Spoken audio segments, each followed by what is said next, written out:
Et voilà. Et on se dirige vers là-bas. Voilà, voilà.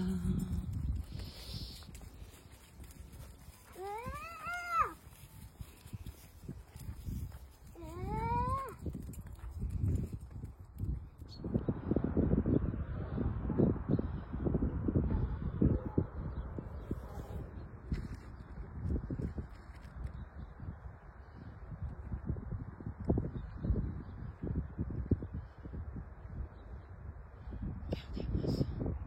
Regardez ces couleurs. C'est magnifique.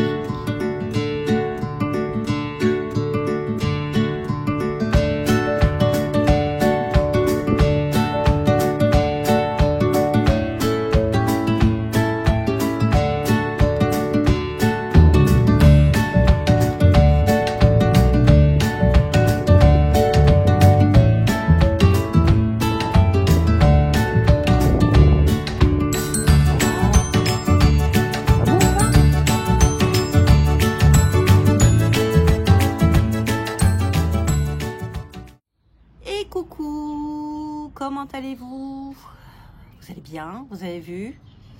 Là, il fait beau, je suis à la campagne. On va peut-être avoir des passages de petites voitures, hein, parce que la route est juste là. Mais bon, donc voilà. En fait, je viens vous voir parce que j'ai une histoire à vous raconter.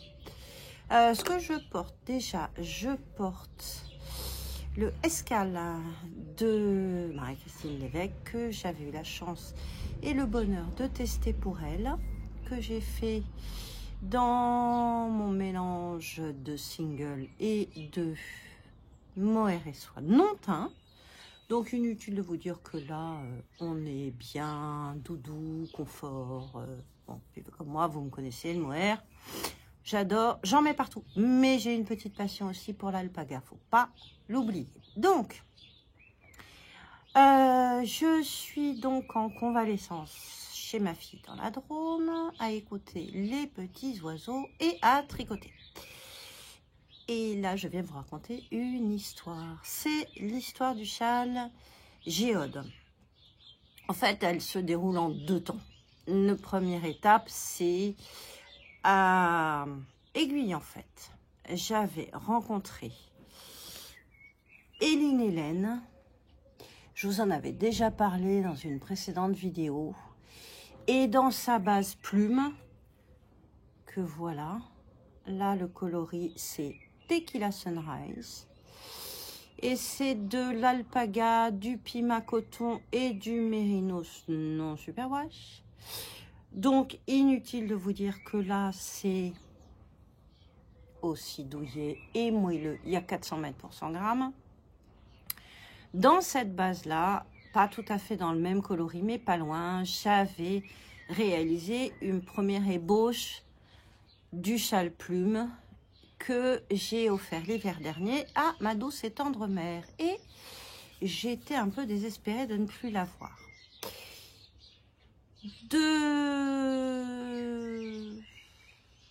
Voilà. Bon, je l'avais plus, j'étais embêtée, c'était pas terrible.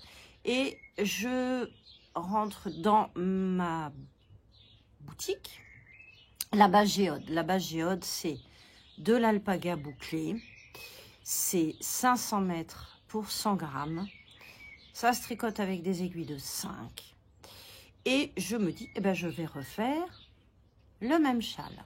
Alors, je vais vous le mettre en photo plutôt plus par là ou par là, parce qu'évidemment, comme je suis dans la Drôme et que le châle est à 100 lisse, on va jouer avec les photos. Et donc, un seul écheveau de ma base Géode vous fait un châle Géode exactement sur le même principe.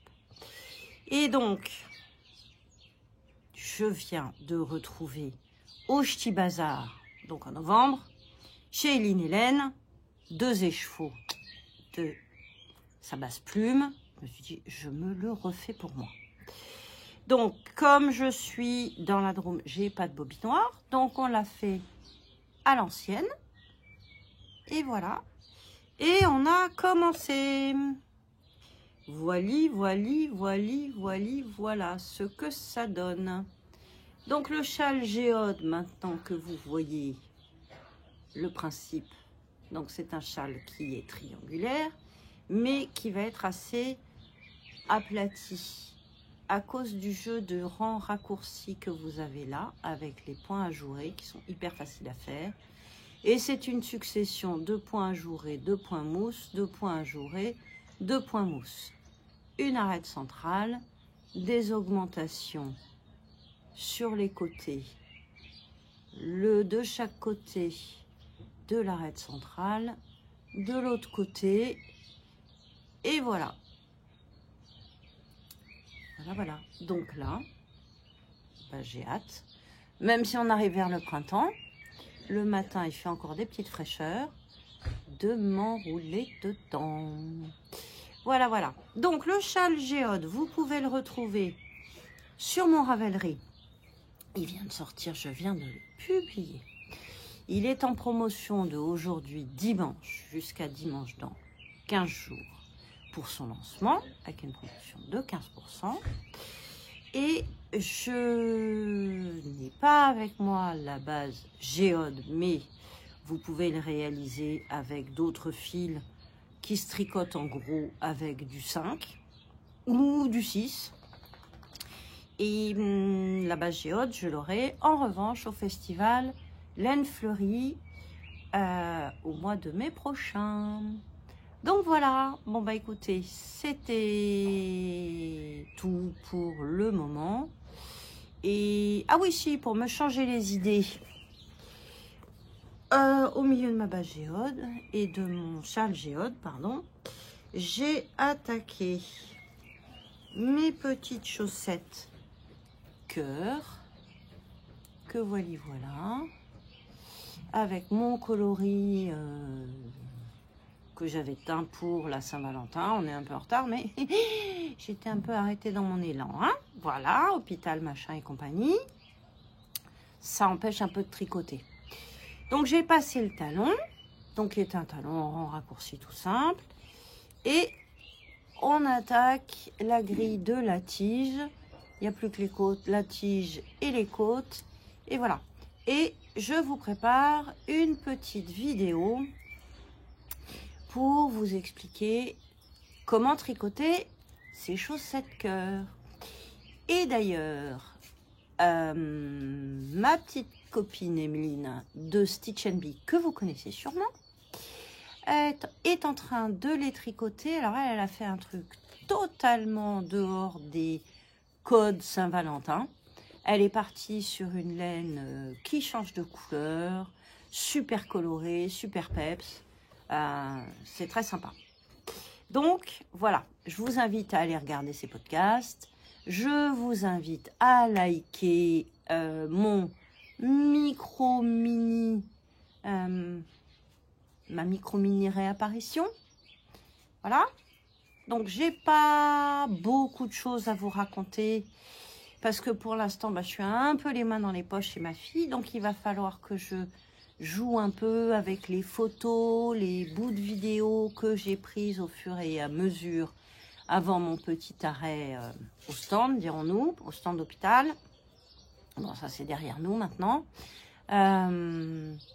Donc, il va un peu falloir qu'on joue avec des photos. Il n'y aura pas vraiment de vrais ouvrages finis, réalisés, mais on sera plus sur de la photo, des bouts de vidéo. Parce que c'est tout ce que j'ai sous la main. Donc, en attendant, on va faire ça comme ça.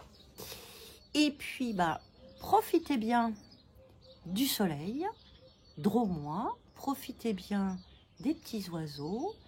Écoutez le calme, parce que c'est quand même super chouette. Et puis, je vous embrasserai fort. Et à très bientôt. Ciao, ciao.